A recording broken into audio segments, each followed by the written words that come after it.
Ah, welcome to the village. I am number 2. You might find you'll enjoy your stay here. All you have to do is tell us what we want to know. Hey guys, how's everyone doing? This is Sir Jedi Sentinel, and welcome to another Sentinel vlog. Doing another ranking video, but for something a little bit different. Recently, I just finished watching the 1960s cult sci-fi TV series, The Prisoner. And obviously, if you can tell, I wanted to talk about it in a very unique way that I have not seen other people who talk about this show talk about it. So, let me give you the quick rundown. Like I said, The Prisoner was a British sci-fi TV series that went on to achieve cult status. It was made in the 1960s, created by and starring actor Patrick McGoohan. McGoohan plays someone who works in government of some sort. We never know what he does. But one day, he storms into his office and immediately resigns his position. As he returns home and is getting ready to leave, he is suddenly abducted. And when he wakes up, he finds himself in a mysterious village where he is suddenly designated number 6. Number 6's goal throughout the series is to try and escape this village, find out who's running it, get back to civilization, as well as protect his own interests and protect his own mind.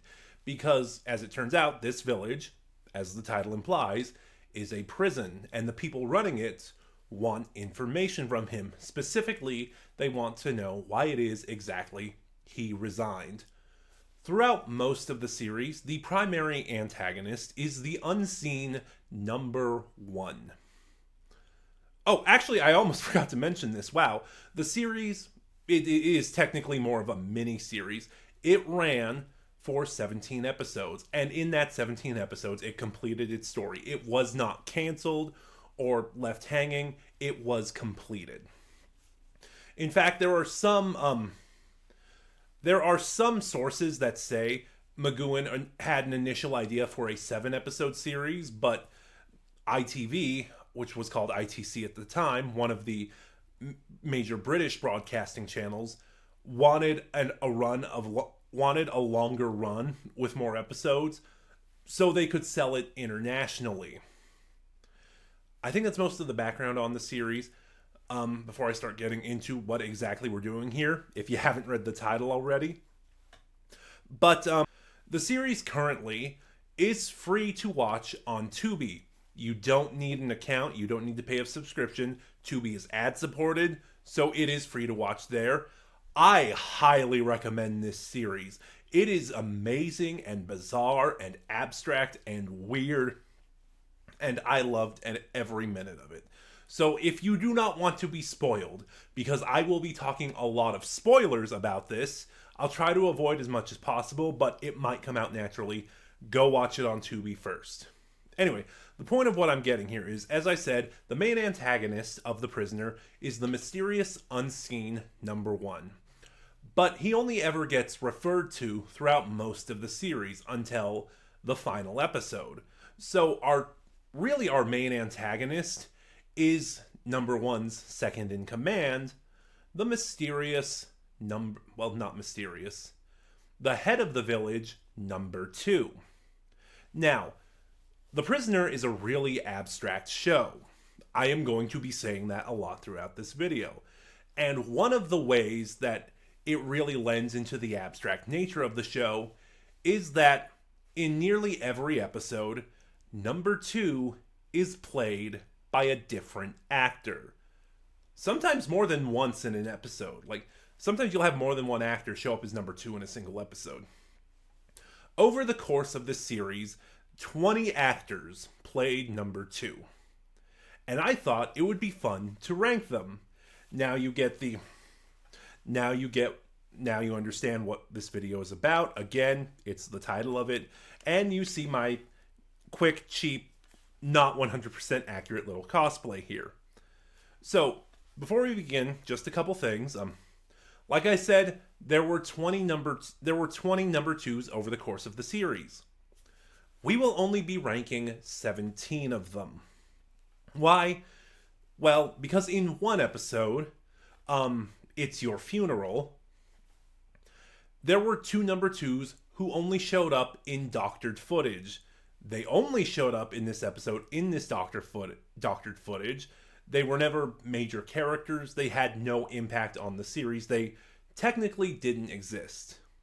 The third number two is an actor named Robert Reedy, or possibly Rietti. I only ever read his name. I never heard it spoken. And this number two, okay, I need to backtrack and explain this a little bit. So after the opening sequence, which shows how number 6 got captured, there is a recap with the opening credits of the episode. And this recap always plays a truncated conversation number 6 had with number 2 in the first episode. Where am I? The village. What do you want? Information. Whose side are you on? That would be telling. We want information. Information. You won't get it by hook or by crook. We will. Who are you? The new number 2. Who is number 1? You are number 6. I am not a number. I am a free man. And through most of the episodes, this recap plays.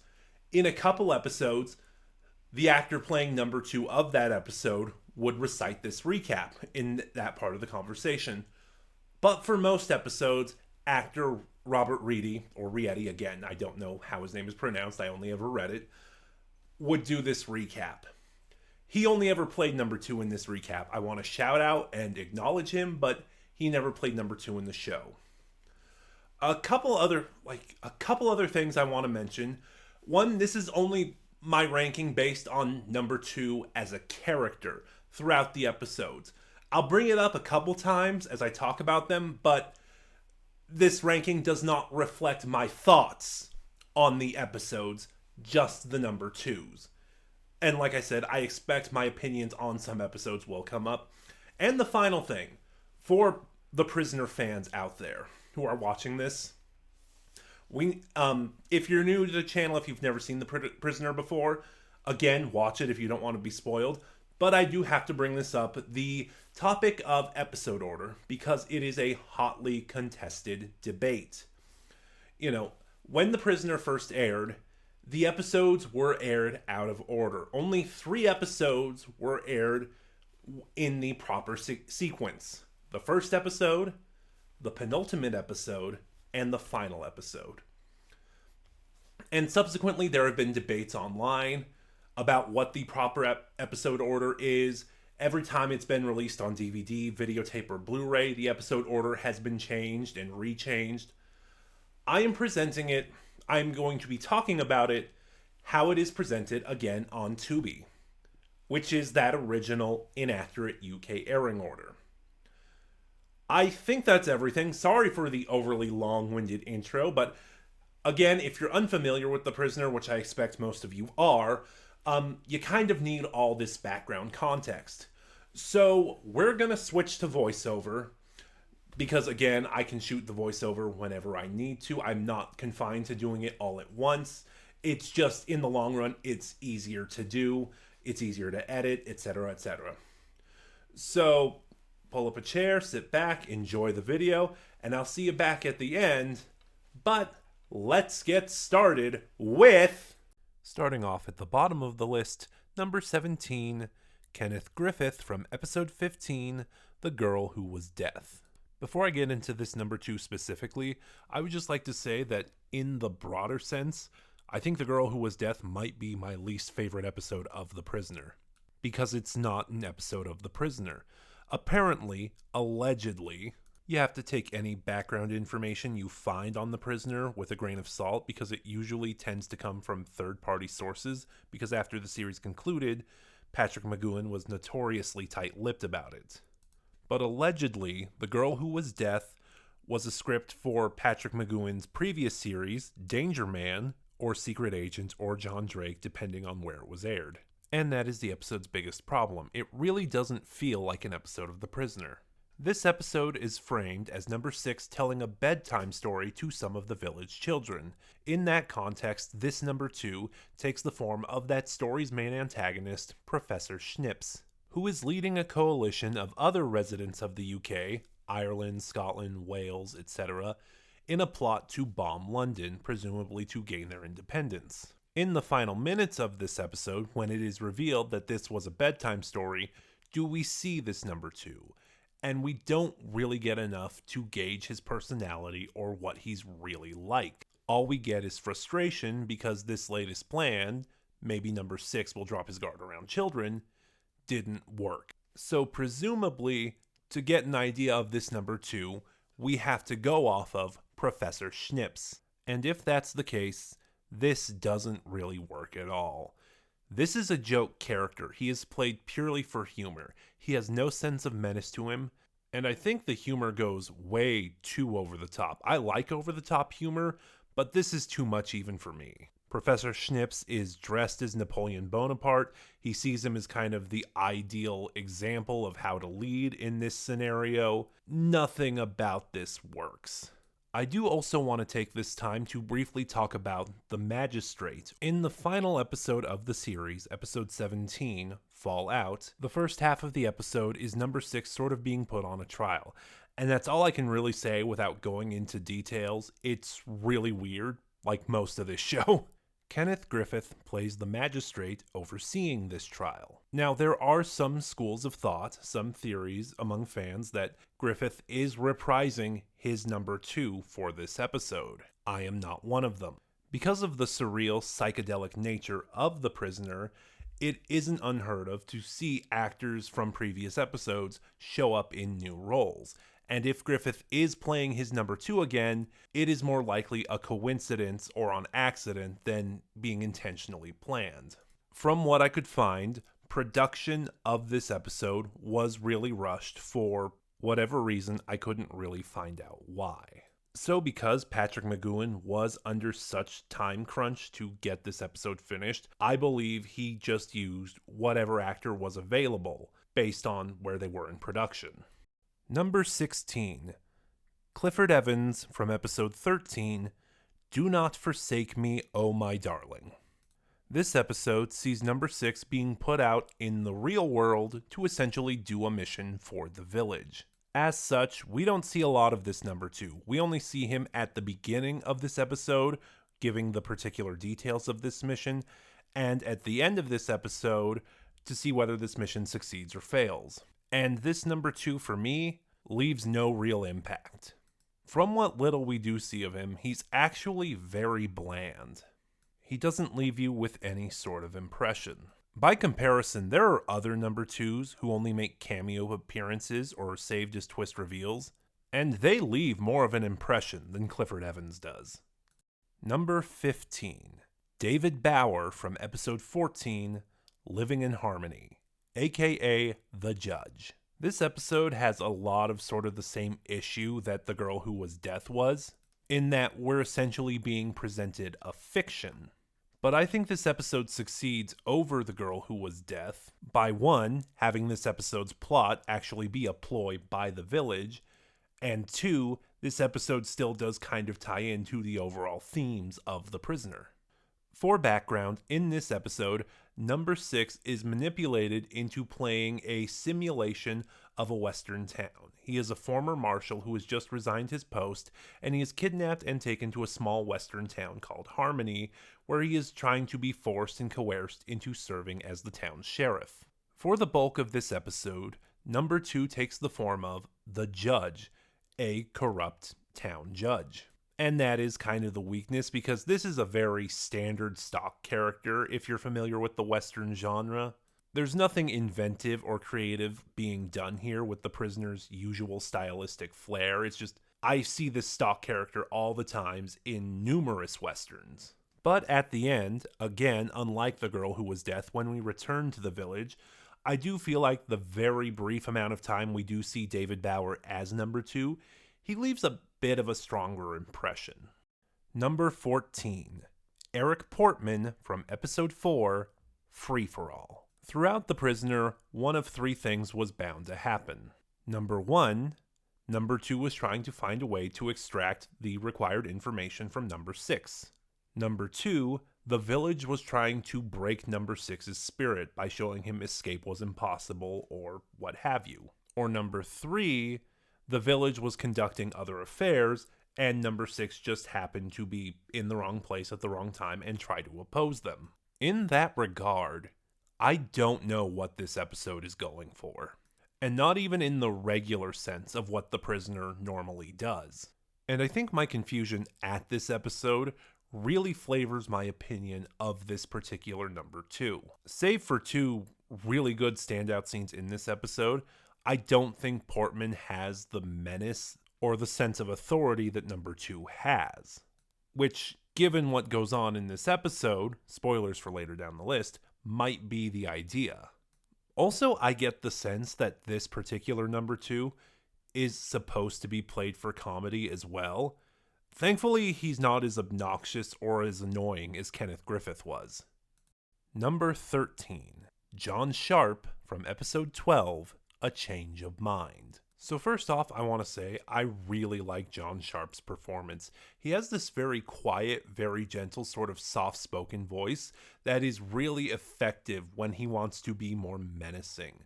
As an actor, I think soft-spoken menace is so much more fun to play and so much more effective than loud, bombastic menace. That being said, my issue here is that this particular number 2 starts off with a really interesting idea that, as this episode goes on, sort of devolves and backtracks into something more generic. Throughout the series, even though he doesn't want to be here, number 6 has, in his own way, stood up for the village.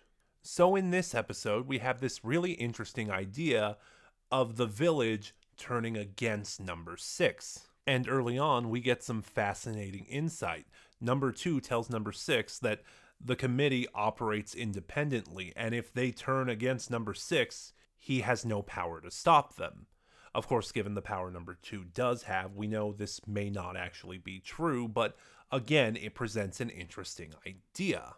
The village eventually turns on number 6, and he is taken to be forced into this operation in quotes because it doesn't actually happen, it's only staged to look like it does, to essentially be lobotomized and become a productive member of society. And this is where things start to drop off, because after this point, the episode becomes a very genetic drugging/brainwashing plot to try and rather bluntly extract the information from number 6. I get the feeling the writer for this episode wanted it to be longer, because there's a couple points where the plot pivots or a plot point happens that feels like it's happening more because of the time constraints of the episode than happening organically in universe. Number 12. Oh boy, I am gonna butcher this name. Luckily, it's spelled on screen for you. Andre Van Gysegem from episode 11, It's Your Funeral. I don't really have much to say on this one, but again, it's just an interesting idea. Throughout the series, one of number 6's objectives, in order to aid in his escape, is figure out which villagers are prisoners and which are wardens. To this end, a few number 2's up to this point have said that they themselves are prisoners, whether or not that is to actually be believed. But in that regard, this number 2 is the first one that actually feels like a prisoner. Like I said, beyond that interesting idea, I don't really have much to add beyond that. Number 11, the first of our 2 recurring number 2's. Colin Gordon from episode 3, A, B, and C, and episode 6, The General. I know when I opened this video, I said that because of the surreal, abstract, psychedelic nature of the prisoner, the episode order ultimately doesn't matter, except for really one exception. This is that exception. When you watch these episodes and see how they play out, The General really should have aired before A, B, and C. And I think the fact that it wasn't really flavors my opinion on Colin Gordon's number 2. When we first see him in A, B, and C, he is obviously terrified. Number 1 is reminding him that number 2's are replaceable, and he needs to get results with number 6. As such, this number 2, again the head of the village, has no sense of authority to him, and because we see him more motivated by fear, there is no sense of menace to him. We don't feel intimidated by him. And then that feeling kind of carries over into the general. Number 6 has already beaten this number 2 once. Admittedly a hollow victory because he's still trapped in the village, but watching A, B, and C first really kind of ruins the illusion of this number 2, because it already seems like he is on the back foot against number 6. Yes, we are kind of at the middle of the list, but that's really why this one ranks as low as it does, because the episode order that I ultimately watched it in really kind of ruins the illusion of this one. Number 10, Anton Rogers from episode 5, The Schizoid Man. This guy is just smarmy. He is smug. He spends a lot of this episode with this self-satisfied, smug grin on his face. You just want to punch him. Admittedly, it is earned. This number 2 has a very ingenious plan, but he just gives off the vibes of that kind of haughty snob you really just want to punch because he's so up himself. Number 9, Guy Dolman from episode 1, Arrival, our very first number 2. And there's just something really charismatic about him. He really tries to downplay the fact that the village is a prison, and instead he tries to sell it more as sort of an idyllic life. You know, he tells number 6, even if you give us the information we want, you can never leave, but this place can be like a paradise. He just has these charming salesman vibes to him. Number 8, Georgina Cookson from episode 7, Many Happy Returns. For context, in this episode, number 6 finds the village abandoned. Of course, seeing this as an opportunity, he builds a raft and escapes, eventually finding his way back home. When he returns, he finds his house and his car have been sold to a woman, played by Georgina Cookson, who feeds him and nurtures him back to health before he reports to his superiors about where he was and this village. At which point it's revealed the people who were helping him find it actually work for the village and return him to it fully populated again. It is at this point Georgina Cookson reveals herself as number 2 and welcomes him back to the village. This is an episode that is meant to break number 6's spirit by showing him that even if he escapes, he will never truly escape. They will find a way. They will bring him back. It's quite a gut punch of an ending because by this point, this is the closest number 6 has gotten to escaping. Now, on to Georgina Cookson, our number 2. Despite how dark this episode actually is, Cookson herself has this very fun, almost infectious energy to her. When number 6 shows up at his old house that it looks like she's living in, she almost seems very flirty with him. This number 2 and number 6 have a very kind of flirty, playful banter. Of course, he doesn't know she's number 2 at this point. And yet, I can't help but feel there is a darker undercurrent to this. Because, of course, we get to the ending reveal of this episode that she was number 2 and this was entirely a ploy to demoralize him. You suddenly get this impression that she was just toying with him. Number 7, Patrick Cargill from episode 10, Hammer into Anvil. This is definitely one of the more brutal number 2s we've seen. When the episode opens, he's trying to pump a woman who just recently tried to kill herself for information. Unfortunately, when pressed by number 2, she succeeds. And when number 6 tries to interfere, this number 2 beats him. We kind of get a sense that this number 2 really crossed a line.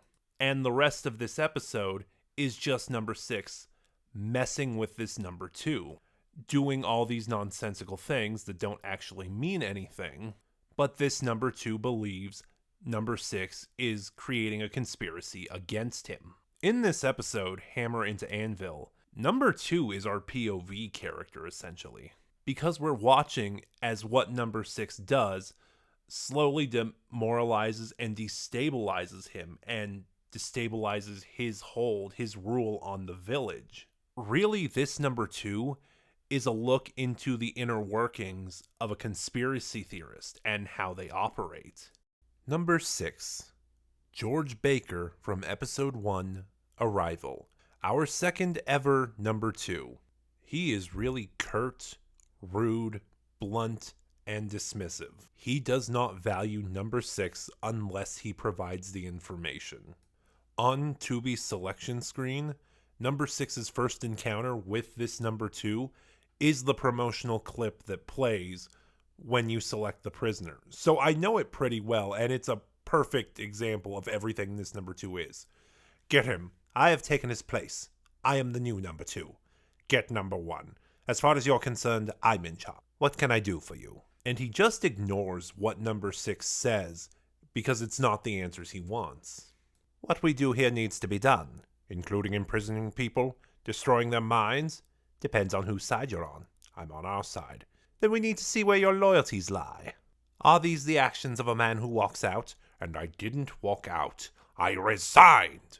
People change, exactly. Aside from introducing how malleable the character of number 2 is, this number 2 is a perfect double act with Guy Dolman. Essentially being, Dolman was us playing nice. We gave you a chance to do this politely. You blew that chance. We're done playing now. Number 5.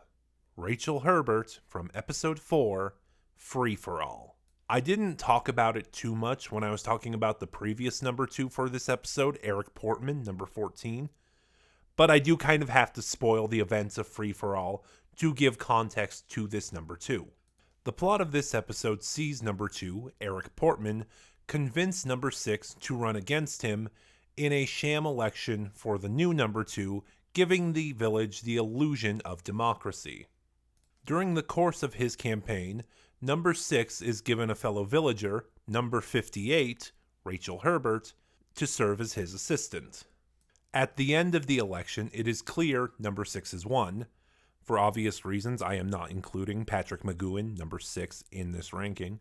But of course, the village was never going to let number 6 be number 2.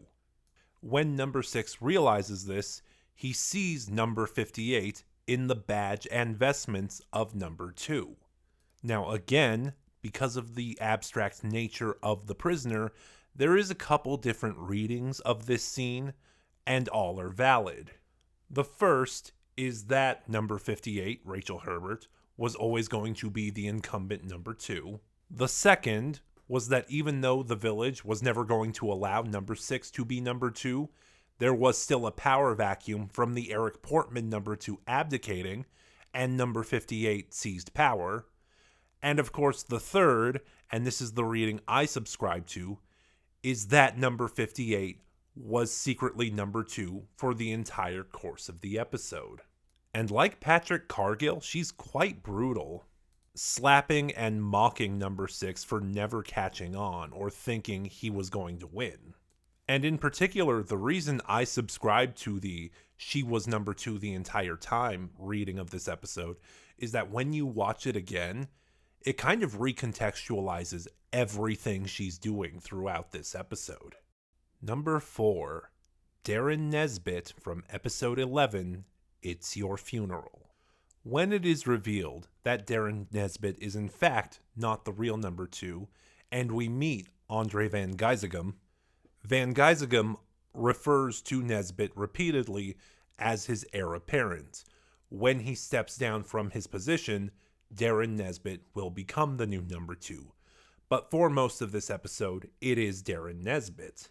And as I kind of alluded to when we talked about Andre Van Gysegem, Darren Nesbitt actually has a really disturbing plan. He is going to stage an assassination of the Andre Van Gysegem number 2, so he can enact mass reprisals against the entire village, use this staged assassination, and have it be a deterrent from any other prisoners in the village acting out.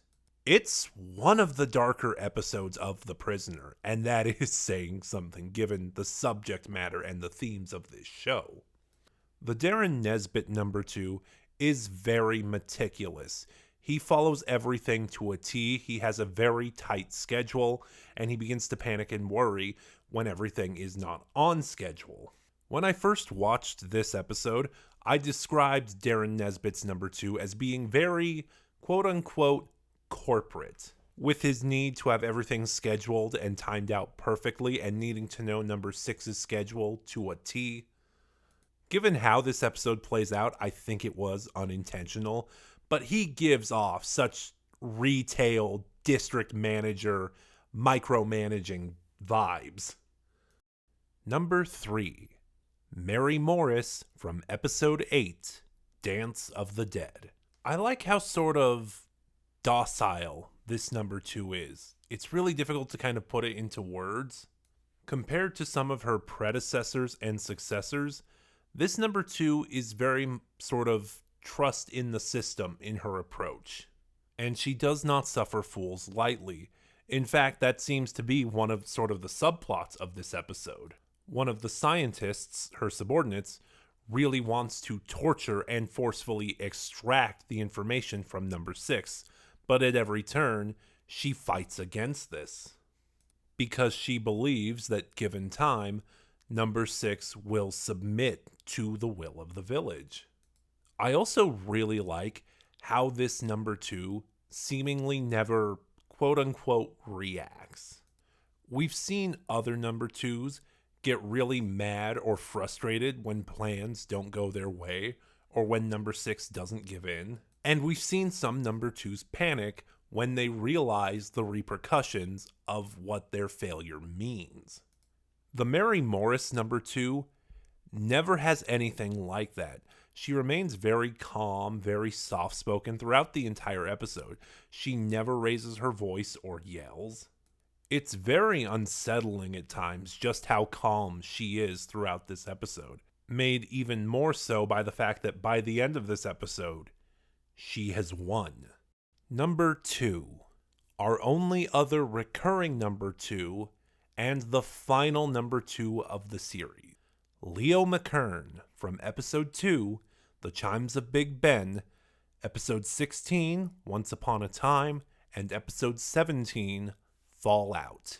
From what I've seen, the Prisoner fandom generally considers Leo McKern the best, most iconic, definitive number 2. And even though he is not my favorite, it's really easy to see why. Like Georgina Cookson, he has this really infectious energy.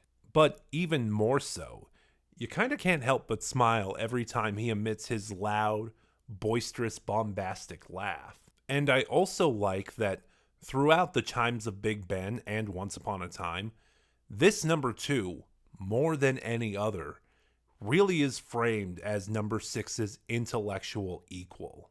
The verbal tete-a-tetes they have are just riveting to watch, especially in particular because that's all the penultimate episode, Once Upon a Time, is.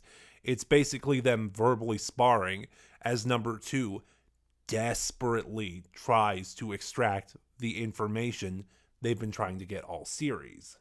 Patrick McGowan and Leo McKern have an amazing on-screen chemistry, and they play off each other so well in 2 of 3 of McKern's episodes.